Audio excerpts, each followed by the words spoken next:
மழை பெய்யும் ஒரு அமைதியான காலை. கேரளாவின் ஒரு சிறிய கிராமத்தில் ஒரு பெண்ணின் நாள் எப்படி ஆரம்பிக்கிறது? காலையில் எழுந்து ஜன்னல் வழியாக மழையை ரசிக்கிறாள். அந்த காட்சி மனசுக்கு ஒரு அமைதியை தருகிறது. அவள் ரசித்து முடித்தவுடன் வீட்டை சுத்தம் செய்கிறாள். சாமிக்கு விளக்கேற்றி கும்பிடுகிறாள். ஒரு நல்ல நாள் ஆரம்பிக்கிறது.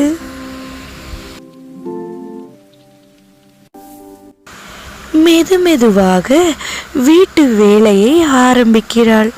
வீட்டை சுத்தம் செய்வதில் அவள் வல்லவளாக இருப்பாள். அதற்கு பிறகு டீ போடுகிறாள். சூடான டீ தயாரிக்கிறாள்.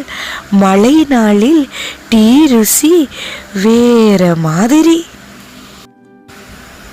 சூடான டிகாஷனில் பாலை கலக்கி நன்கு சூடு செய்து அதை அருமையான வடிகட்டி அவளுடைய குவளையில் வைத்து மழையை பார்த்தது போலே ரசித்து கொண்டே குடிப்பதில் இருக்கும் சுகம் தனியான சுகம்.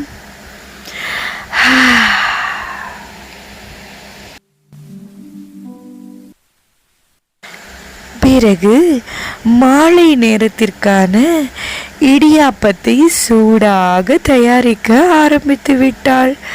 மாவை நன்கு கலக்கி இடியாப்பம் பொழிவதில் நன்கு பொழிகிறாள்.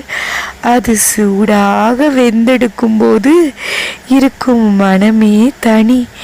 இந்த மழை காலத்தில் சூடான இடியாப்பம் ரெடியாக உள்ளது. வாங்க சாப்பிடுவோம்.